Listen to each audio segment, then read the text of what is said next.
be protected. We're covered. Oh my God. 10 Shadows. 10 stories that refuse to die. From haunted mansions to cursed relics. From psychological horror that tears the mind apart, to supernatural thrillers that never let go. These are the 10 most chilling American nightmares, ranked raw, unforgettable. Let's begin.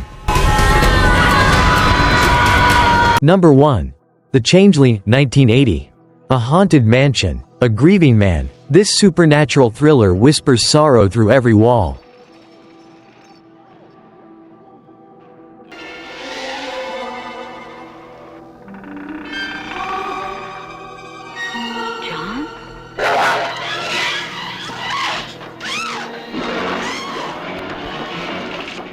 The Changeling proves atmosphere beats jump scares. A ball bouncing down the stairs. A wheelchair rolling by itself. Ordinary objects turned into weapons of dread. The film thrives on silence, making you paranoid about every creak of your own house. Honestly, the scene with the seance still gives me chills. It feels too authentic. What sets it apart is sorrow. The ghost isn't just angry. It's heartbroken, and that grief radiates. For me, this is an 8.7 out of 10, a creepy supernatural classic that defines elegance in horror. But don't relax, the next film drags you into an asylum where the walls themselves whisper.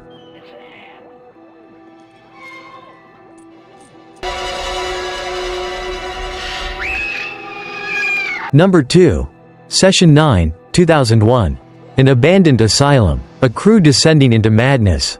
Pure psychological horror.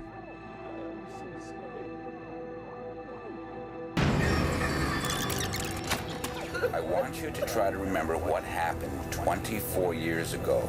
Use your head. About this. If they find out about Hank, they're gonna find out about the others. What are the others? Session 9 nails claustrophobia without ever trapping you in a small room. It's the emptiness that kills, the peeling paint, the flickering lights, the endless echo of voices that may or may not exist. Watching these men unravel is like watching trust disintegrate in real time. And the tapes, those recordings still stick in my head. I paused this movie just to shake it off. That's how heavy it feels. For me, it's an 8.3 out of 10. A mind-bending horror where the asylum amplifies the darkest corners of the mind. If that descent rattles you, just wait, because the next film is soaked in southern magic and betrayal. Number 3.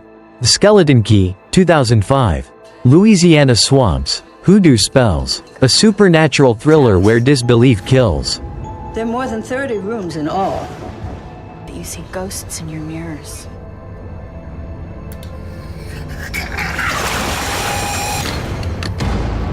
The Skeleton Key plays with folklore, making belief itself the weapon.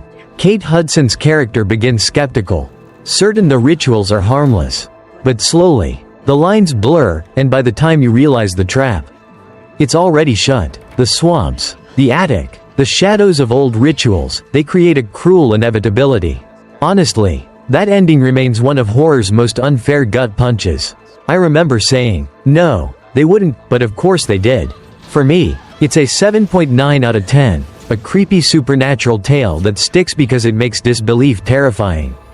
And if that twist stings, the next movie locks you in a hotel room where the walls bend reality itself. Can't hurt you if you don't believe.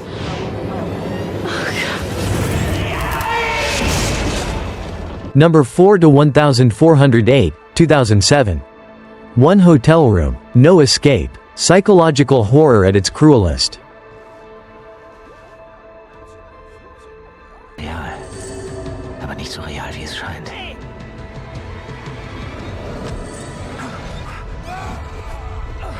"1408" is claustrophobia distilled. John Cusack delivers a solo descent into madness. Trapped in a room that twists grief into torture. There's no ghost to fight, the room itself is the enemy. Every attempted escape snaps back like a cruel joke. Honestly, I felt uneasy in my own living room. That's how suffocating it gets. Just when you think he's free, the rug is pulled again. It's relentless. For me, it's an 8.5 out of 10, a tense horror that proves skepticism is no shield. And if a hotel room feels like a trap, imagine grief filmed like a documentary that refuses to end. Das, was ich sehe, ist wahr. Aber nach Jahren jahrelanger Suche glaubte er nicht mehr daran. Number 5. Lake Mungo, 2008. A drowned girl, a grieving family, psychological horror disguised as truth.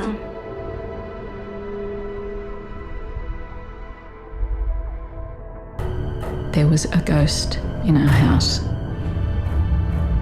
Lake Mungo unsettles because it looks like truth. The interviews, the shaky home videos, the confessions, they all blur the line between fiction and reality. It's a slow burn, layering grief with the uncanny. And then, that one reveal. The kind that makes you stop breathing. I won't spoil it, but it's why people still whisper about this film. I got goosebumps in broad daylight. Which is hard to admit. For me, it's an 8.2 out of 10, a psychological horror so convincing it lingers like a bad memory. If realism shakes you, the next story is about a box that whispers curses into a child's ear. Which was quite unsettling because it certainly... Number 6. The Possession, 2012. A Dybbuk box. An innocent child. Creepy supernatural evil unleashed. Why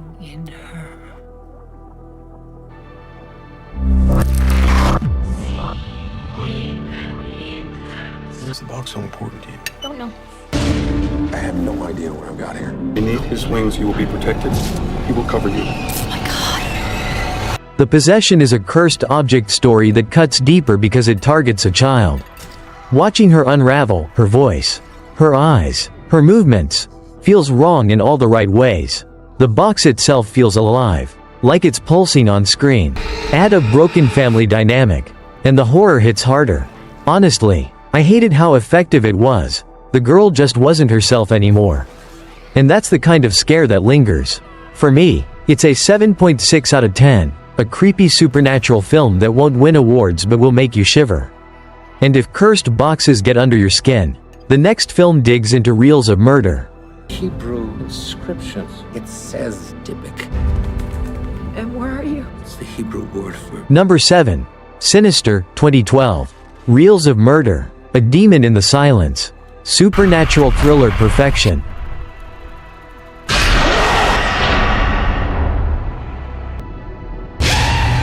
The only link between all these cases is the symbol.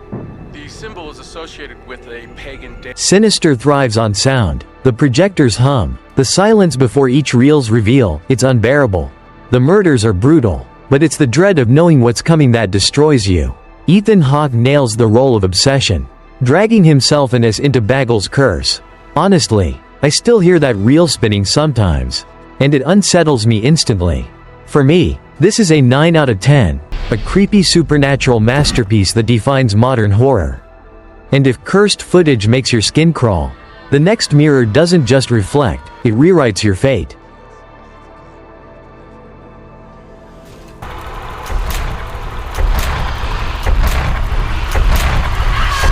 Number 8. Oculus, 2013. A cursed mirror. Broken siblings. Reality twisting into horror. That's my demons. They have many. I've seen the devil. He is me.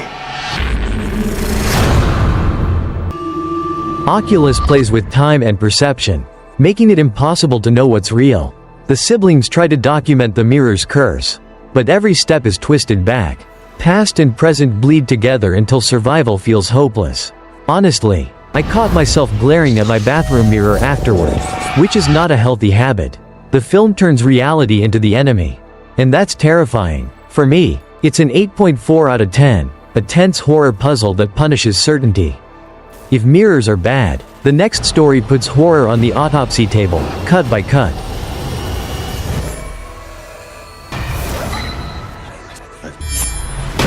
First, I intend to... Number 9. The Autopsy of Jane Doe, 2016. One corpse, two coroners, psychological horror that cuts too deep. First, they bound her.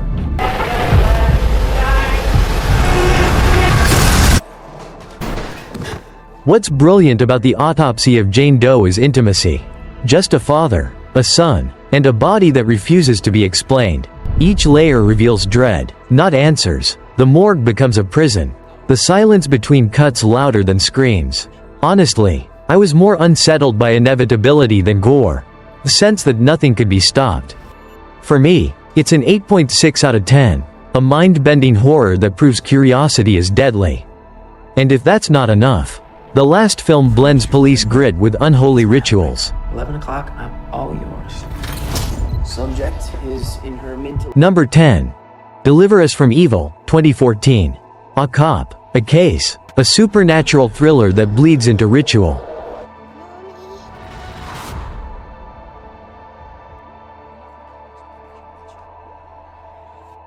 Deliver Us from Evil starts as a gritty cop drama before diving into possession chaos. It feels grounded at first, interrogations, patrols, then spirals into rituals and full-blown exorcism mayhem.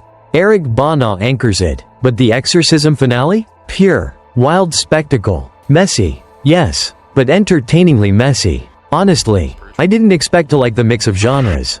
But it works. For me, it's a 7.5 out of 10, a creepy supernatural mashup that keeps you hooked.